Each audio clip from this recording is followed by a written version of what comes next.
Welcome to the American Dream in the Eyes of Immigrants podcast. I am your host, Heidy De La Cruz, and I am on the mission to change the narrative of immigration, one immigrant story at a time.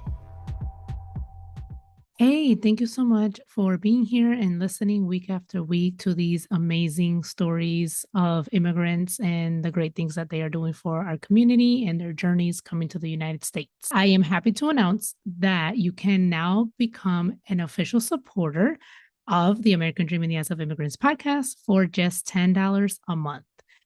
That's right, just $10 a month, and your support will help cover production costs and ensuring that we continue to bring powerful immigration stories to life. And as a thank you for your support, you'll get exclusive access to behind the scenes content. So exclusive content just for paid subscribers, special Q&A sessions with me, your host, Heidy De La Cruz, and bonus insights that I'm bringing to you that you won't hear anywhere else. If this podcast has inspired you, moved you, or made you feel seen, this is your chance to be a part of the growth. Your support will truly make a difference in this podcast. So you can go ahead and sign up now and join our exclusive community on Substack. The link is in the show notes and the show descriptions. And as always, the option to become a sponsor of the show and advertise your business is still available, or you can always make a one-time payment donation to the show. That link is also in the show notes and in the show descriptions. Again, I just want to thank you so much for being a supporter, for listening week after week, and for being here with me in this journey as I am on a mission to change the narrative of immigration, one immigrant story at a time. Hello, everyone. Welcome back to another episode of the American Dream in the Eyes of Immigrants podcast. I am your host, Heidy De La Cruz. And today I have a very special guest. I have Deb, and she is going to be talking to us about her journey growing up in India and then immigrating to the United States. Deb, thank you so much for being here today. How are you? I'm good. Thank you so much for having me, Heidi. No, thank you again so much for being willing to share your journey. So let's get right into it. If you could just introduce yourself to the audience, who you are, what you do, and let's talk about growing up in India. Yeah. So, hey guys, my name is Deboshree Dutta. I go by Deb. I grew up in India. I came to Carnegie Mellon to study computer science, and I started my career as an engineer at Microsoft. 13 years hence, went through the whole immigration journey, H-1B visa, student visa, all those good things. Today, I was a head of product at PayPal. I used to lead PayPal's entire AI customer success platform experiences. And today I run my own startup. We're an AI tech startup that does professional excellence for founders, entrepreneurs, professionals. Basically, we spin up your professional presence in 20 seconds with AI. Nice. So you're in the tech world. That's so interesting. I've been doing this I've always been a computer nerd. So this has been part of my journey since I was a little girl. So yeah, I have a master's in computer science. So this is my bread and butter. So this is just what you know, what you love, and what you do. Awesome. All right. So let's how was your childhood in India? Let's talk a little bit about that before we get into your journey of coming to the United States. Yeah, I come from a normal middle class home. My mom's a teacher, my dad's an engineer. Conservative family. Just was always a good girl. Like grades are important, stability is important. Yeah. Respect for elders is important, and so on. So I honestly had no vision of leaving that and coming to the United States. Everything I felt was so chanced. Everything that's happened to me and the whole American dream was very different from what I envisioned it to be. Okay. But here we are. Here we are. So let's talk about that. So you didn't imagine, leaving your home country. So what events did lead to the opportunity to come? Yeah, I think a big part of it is, just I've always grown up. Like I said, I grew up making sure that I got the good grades, making sure that I was, being that good student, being a good, family member, really looking out for like what is next for us as a family from a very young age. And then I got my first job and I was like, so bored. Like this, what is this? Like, really? Like, this is what I worked so hard for. This was the big dream. And the thing is that, it's very different. Like India that I grew up in is very different than India that is today. I've been in this country for almost 15 years.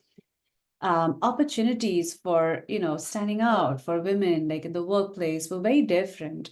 So, and we didn't come from a family of wealth where we could just, oh, let's go see what it's like to live in another country. Like I never traveled outside of, my hometown really. So I applied for, what we call the GRE, to study over here. And my only opportunity was to come on a scholarship. Like I couldn't have afforded to come here on my own. So all those things, like that's, I feel like I tried Carnegie Mellon, one of the best schools in the country, were like, here you go. Yep, we're expensive, but here's a scholarship. So one thing led to the other, and then came here on a student visa, and then look for a job, because I was like, okay, we still had to take loans. So like first job was pay off the loan. So it's been one step at a time, to be honest, Ivy. Yeah. And what university were you able to go to? So my university is Carnegie Mellon University in Pittsburgh. It's Oh. probably one of the best schools for computer science. Yeah. So how was that like from compared to India to like Pittsburgh? Like what was the first culture shock that you experienced here? Oh my God. Like the first culture shock was dramatic. So firstly, I never, like, this is like my second or third time on an airplane. Okay. I'd Okay. never flown, Mhm. and forget about like an international airplane and so on. So super excited, got my little, like, my everything that I thought I don't know how old was I, like 21 years old, I think. Got on, and it was like a flight directly to New Jersey, and then from Jersey to, or I think to Chicago, and directly to Pittsburgh. And I think I got to Chicago, but there was this whole like airline issue where we missed our connecting flight or something like that. So like literally I land the first time in this country, and we had to stay over at the airport. That was my Oh my first night. gosh. And I was alone. But luckily there were a couple of other students that I met on the plane. Like they were also like me. So it was like at least we weren't alone. Yeah. Then my whole thing, the big culture shock was, okay, figuring that out. The culture shock was we went to McDonald's, and there was McDonald's in India, but we Mhm. went to McDonald's and the menu is completely different. So I never ate like beef or pork like before, because we didn't in India. So I'm like, yes, I want a cheeseburger. And I thought it'll just have cheese. I didn't know burger meant meat. So things like that. Oh Like, yeah. so I'm like consume. So there were many little things like these where, they're all part of the learning. But Oh yeah. yeah, as from a completely different culture, everything was like, oh, like I didn't know that. Like, oh shoot, should I know this? So it was interesting. Yeah. Did Yeah. I was to ask, so since you came as a student, did you know people beforehand coming, or was it everybody that you just met that was also on the same journey as you? No, I really didn't know anyone. Mm, I did make like a couple of friends. Those days it was like Facebook. There was like a group yeah. of like students that are coming. So we knew, had made some contact on Facebook, but we didn't know anyone. Like literally we were like completely didn't know anyone. I don't have any Yeah. relatives. Did you learn English back home or did you learn English here going to school? So no, so India is the first language in India is English, actually. So fortunately, I grew up speaking English. Okay. That's How did your parents feel about you coming to the United States? so I think my dad always wished for his daughter. I'm like his only daughter. So as much Oh, as like, the protected child, like I was yeah. super protected growing up, to be honest. Um, but I think he always had like big dreams for me. The only thing was like the means to make it happen, right? Like I think Oh, that yeah. sort of how do we do this?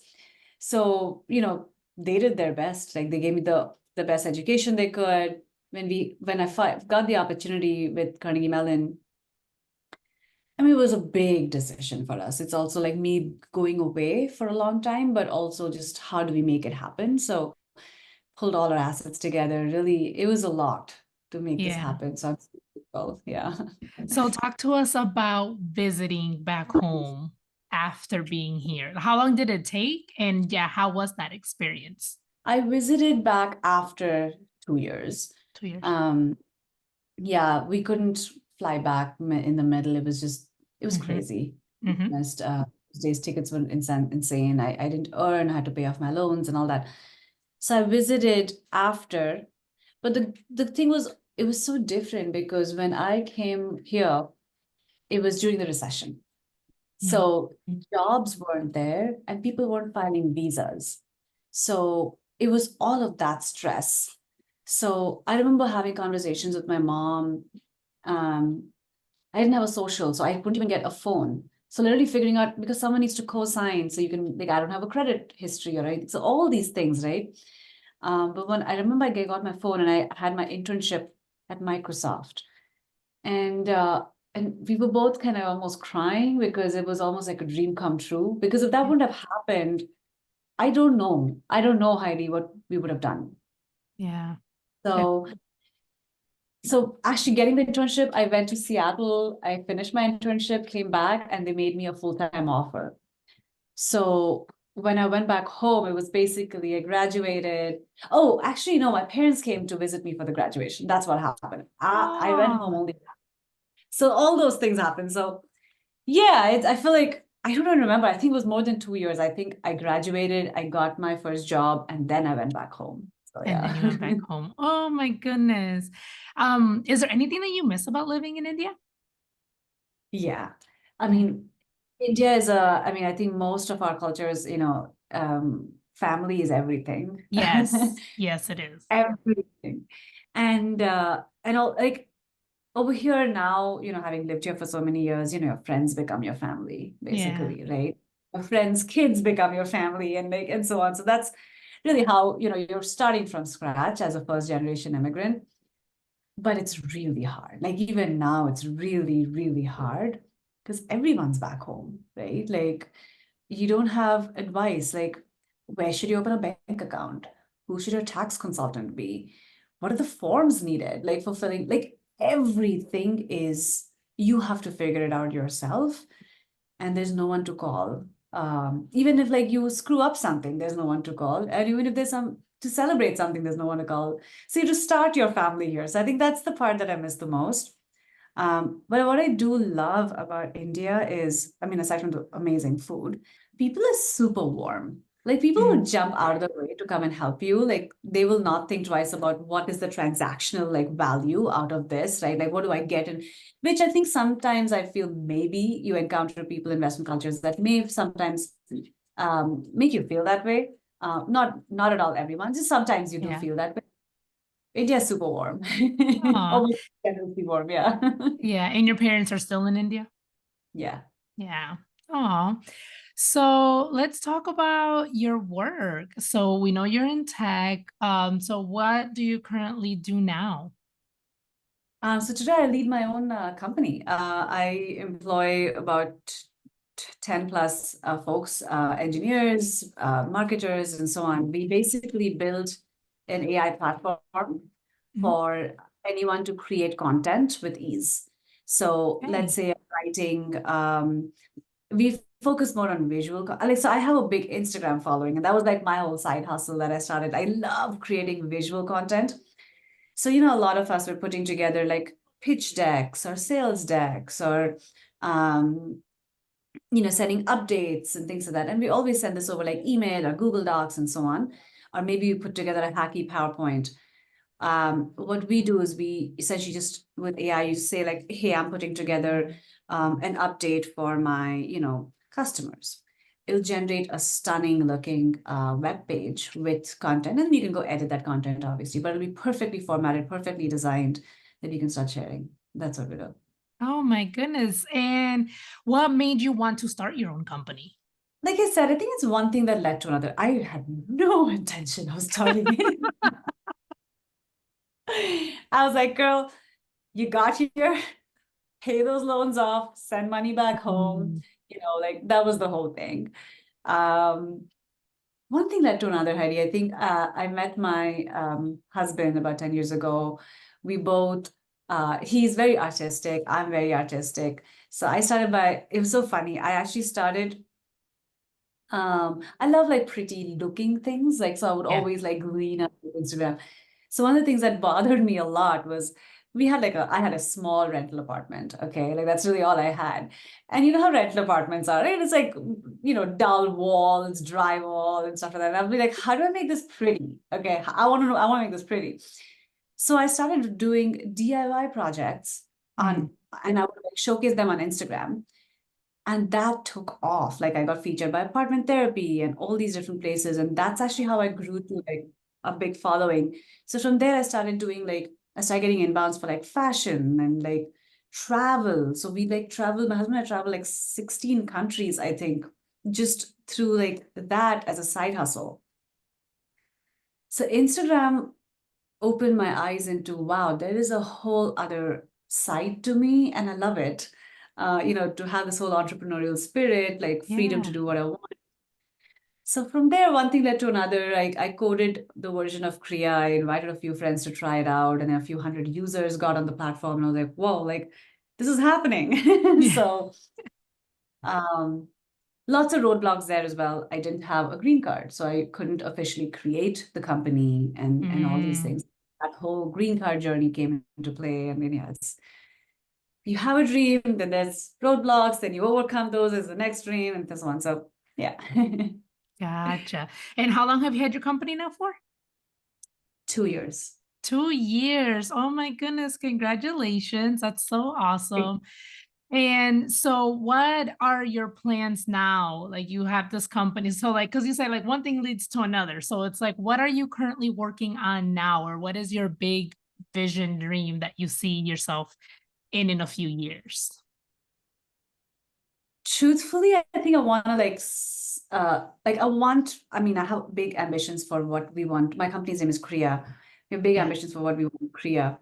I think personally, I do want to relax a little bit. I Okay. think, Nothing wrong with that.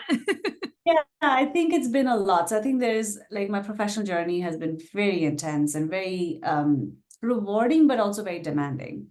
So I think my hope is, taking Criya to a point where I feel like this is burgeoning, this is growing, this is now in the hands of people that really benefit from this. That would be my kind of legacy. And after that, I think I want to spend time with family. I just want to be able to Yeah. focus, make room for Yeah. my parents, visit me more often, us visiting more often, all these types of things, which I've had to sacrifice on to an extent. Yeah, for sure. I can see that. I wanted to ask a little bit if you can share, if not, it's perfectly fine, a little bit about your green card journey, just to I like to provide, that education for the audience because a lot of no, one of the big misconceptions that people have is that it's easy to get a green card or that it's easy to come to the United States. But listening to these stories and people going into detail about their immigration journey, it's really not that easy. So if you can tell us a little bit about that, if not, it's fine too. In a brief nutshell, so because it's different for everyone, and you're absolutely right. Yes. The journey is crazy, crazy, and it's so sad to be honest.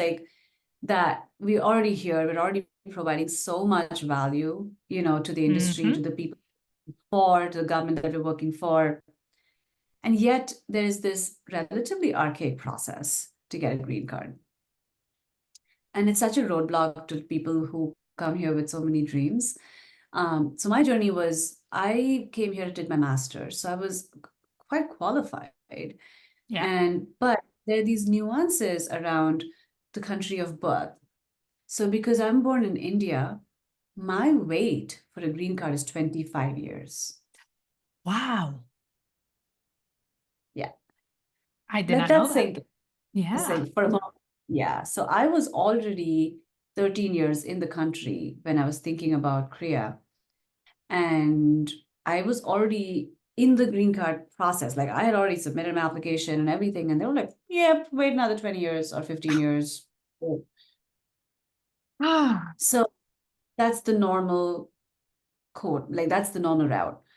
Now, there are other ways to think about this where, you basically are giving, so when I went to my lawyers, they were like, Deb, these guys get thousands of applications. Okay. That's the regular route. You're, depending on where you're in the queue, you're going to maybe make it or not. But there's the other route where you maybe prove out to be an exceptional candidate, in which case they Mm. make an exception for you. That's Yeah. called the extraordinary green card or the O1 or the EB1 visa. So in my case, basically, I was like, okay, what does that mean? They're like, you need to build a case of being the exception. I was like, that's crazy. I'm already doing all that. Like, so I was already writing for Forbes. I had already spoken at TechCrunch. I was already leading the Women in Product Bay Area chapter. I've been doing this for the last many years. I had good recommendation letters, but they're like, try. So I packaged all of this, worked on building the case for 1 year. And I had the blessings of like the people that I worked for, like my SVP at PayPal and so on, were very generous with like supporting us through like, again, resources, lawyers, and things like that. Yeah.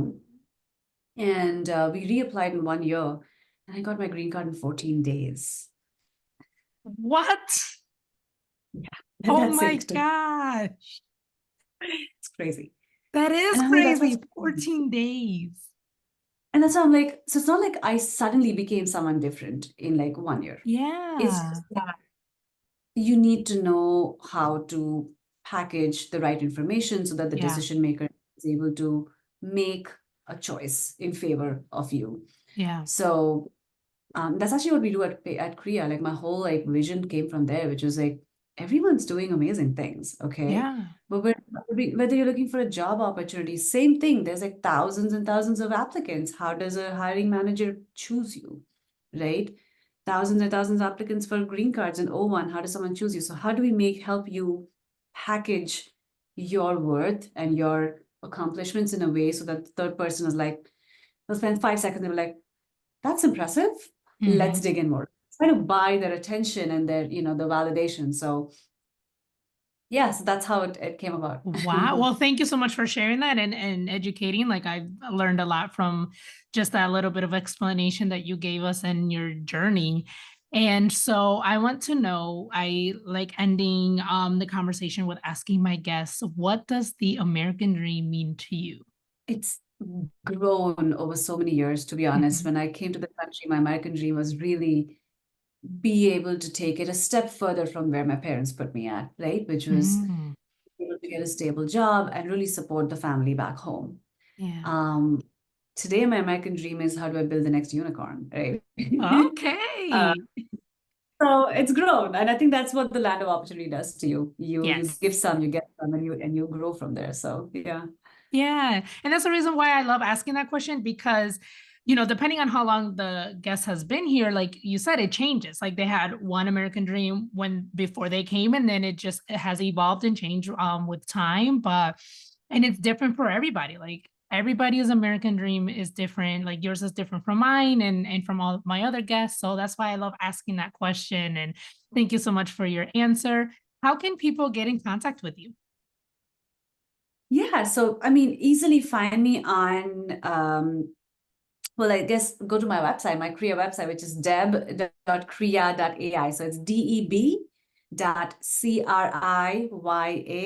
deb.criya.ai. Perfect. I will include that link in the show notes and the show description. And Deb, just thank you so much for your sharing your journey and for the work that you're doing. Do you have any last words that you want to leave the audience with? I think I'm so grateful for you, Heidi. I think these stories need to be told, and you do such an amazing job of sharing them, educating folks. Honestly, when I was going through my green card journey, you feel so lost as an immigrant. You Yeah. really do feel like the stakes are all against you. Mm. Um, Even to hear someone else's story and their journey through this is very validating. Um, and also, I think sometimes people who are on the other side don't appreciate what it took to be here. So Yeah. I'm really grateful you are doing this, and really thank you. Thank you so much.